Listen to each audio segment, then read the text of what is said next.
Hey everyone, it's Kate at Finding Cooper's Voice. Hope everyone's doing great. Happy Thursday. It's a beautiful, beautiful day. I'm gonna do, I think it's gonna be, I would consider an educational video today.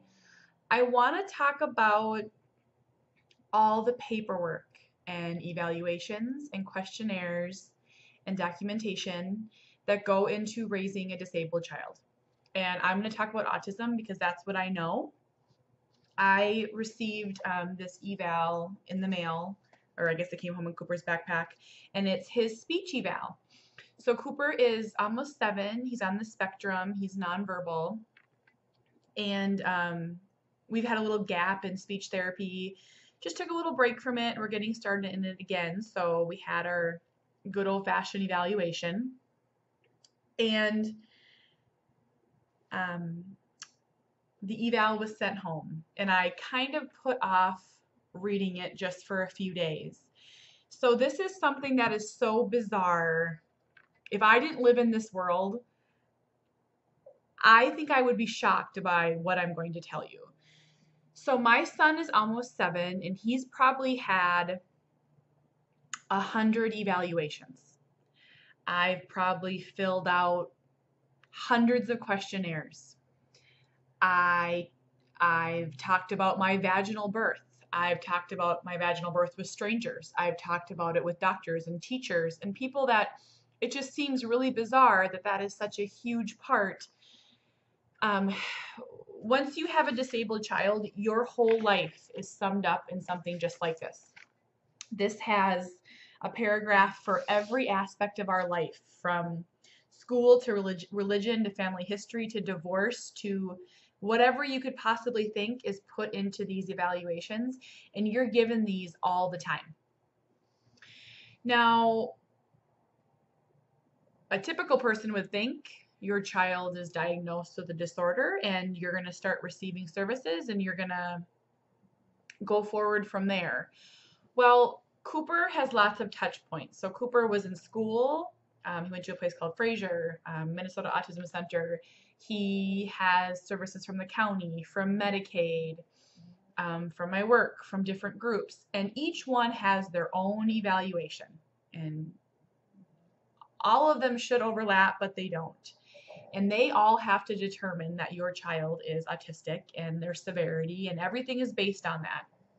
And it's this weird shift where you don't want your child to be autistic and you don't want them to be, and all of a sudden you find out that they are, and then you're constantly proving it.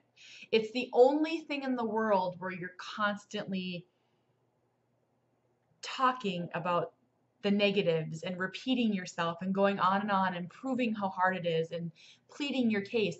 And it starts to really have this negative effect on me. I am going to say it's for most families and parents. Like, for example, we've never had a bad IEP meeting. I loved our teachers. I loved everyone at the school district. They loved Cooper. But you spend the whole time pleading your case and talking about your child's disability, and all these negatives constantly come out, and it sort of shifts your way of thinking and it starts to weigh on you. So in our home, Cooper's Cooper. Cooper's nonverbal. Cooper talks to the little computer. Cooper's Cooper. He's not autistic Cooper. He's not nonverbal Cooper. He's my son. And he's treated very typical to our other son. He's our kid. And we're fine in our bubble. We're so fine here. We're happy, and we have struggles just like everyone else, and autism is hard. But you don't think of a child in any other world as the things they can't do. But when you have a child with a disability, that is the most common thing that you discuss. Yes, he hits me, and yes, he can't talk, and yes, he struggles to eat. It's all these negatives over and over again. And of course you have positives, but those slip away because those don't help you get more therapy and help you get more support. You have to surface the hard things, and it really weighs on me. So like I said, I probably have 200 of these evaluations, and I'm probably underestimating. And we go over them all the time.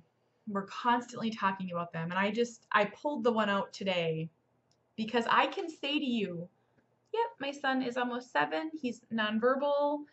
And boy, is he a good communicator. He's so funny. He can communicate completely nonverbal and blah, blah, blah. And I can talk about it and be really positive. But when I read the things in these evaluations, it is so depressing. And I know that speech therapists and occupational therapists and teachers and all these wonderful people in our village, they're just checking boxes. They have to do this to check the box, to get the help, to jump through the hoops, to get Cooper what he needs. But I just feel like seeing it in writing, it is awful. So I was just reading through, and talks all about our family history. I call it dirty laundry. I mean, we don't even have any secrets, but it's just so bizarre that all of this stuff is shared so openly with the county. And we talk about racial, cultural, and ethnic developmental history. I thought this sentence was really weird. This is just so bizarre to me. Cooper was born full term at 40 weeks via vaginal birth. His mother reported receiving normal prenatal care and denied any complications with pregnancy or birth. She also denied any alcohol or substance use during the pregnancy. Doesn't denied mean I was accused? Like, that's so weird.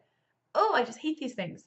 Talks about Cooper's medical mental health, previous assessments, current and past treatments, communication and language, social skills. I mean, it's long. This thing's long. And then it goes into the testing that he's had done most recently. And I'm bummed. I can say it. My son is nonverbal. I can say that to you. And I'm reading this, and it says, so they do different tests for speech, and it's the Peabody and the expressive vocabulary and the preschool language scale. Cooper scored right around 3 years old. He's in the extremely low range. He's in the 1 percentile. His expressive communication is 1 year and 7 months. His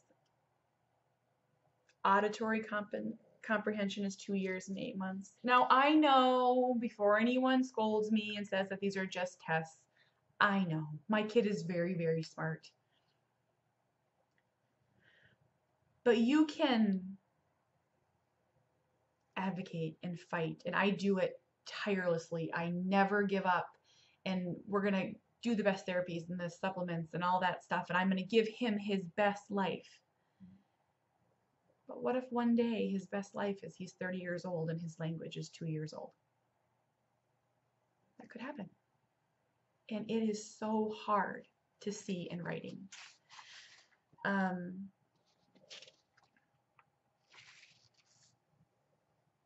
So his preschool, his lowest one is on this preschool language scale. So these tests are all kind of testing the same things, just in different ways.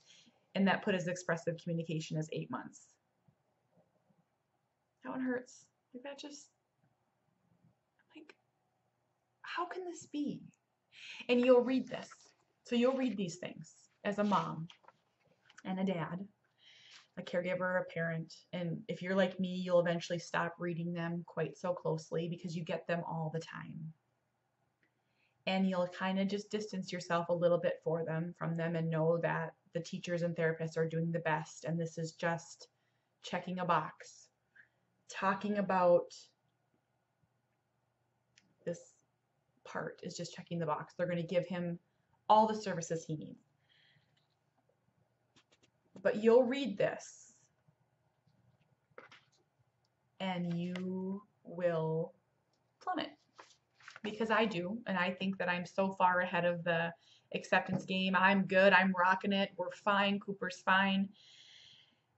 And this one hurt. It stung. It's crazy. And you'll start thinking, what did I do wrong? And you'll jump in that little rabbit hole. I don't stay long. I'm already out of it because I'm talking about it, but I am like, how can this be? And why me? I did everything right. And why is autism so hard? And is it ever going to get better? And you'll do all these questions. I used to do these questions for days and days, and now I don't. I do them for a shorter amount of time.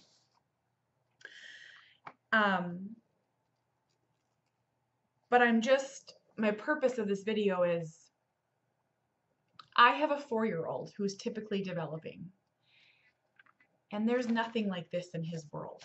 He's not being evaluated at this length and this level. And when I meet with his preschool teachers, we're talking about fun things he's doing and projects he's doing and how he's learning, and it's just these upbeat meetings. And when you have a kid with a disability and it's to no one's fault, it just feels all negative sometimes when they put this thing in writing in front of you and you're looking at it and you're thinking, oh my God, it's so real. We can be fine in our home. I can understand everything Cooper's saying. He can be doing so great here.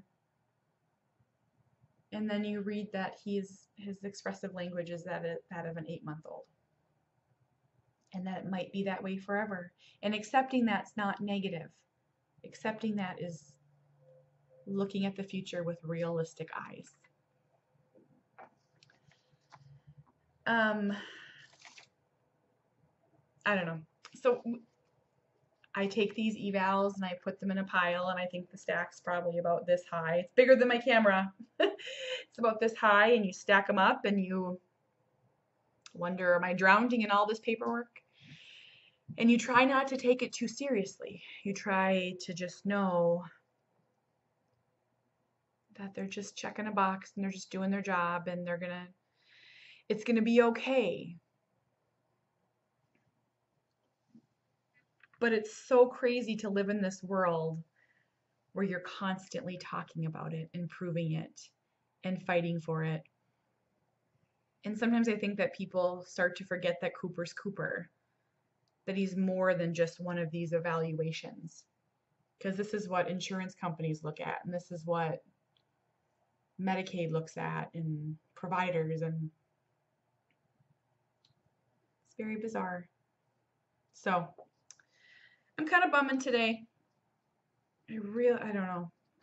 I haven't read one of these for a while, so hugs to all the parents that are constantly proving their child's disabled and reading it and hearing it. And I like to say it's not being tired that makes me exhausted. It's the emotional roller coaster that makes me exhausted. It's just hard. I hope everyone has a great day. I'm going to get back to work. If you get down and bummed by some of these evals, let me know. Share your story in the comments. I always love that. I like to hear what you're going through too. So talk to you soon. Bye.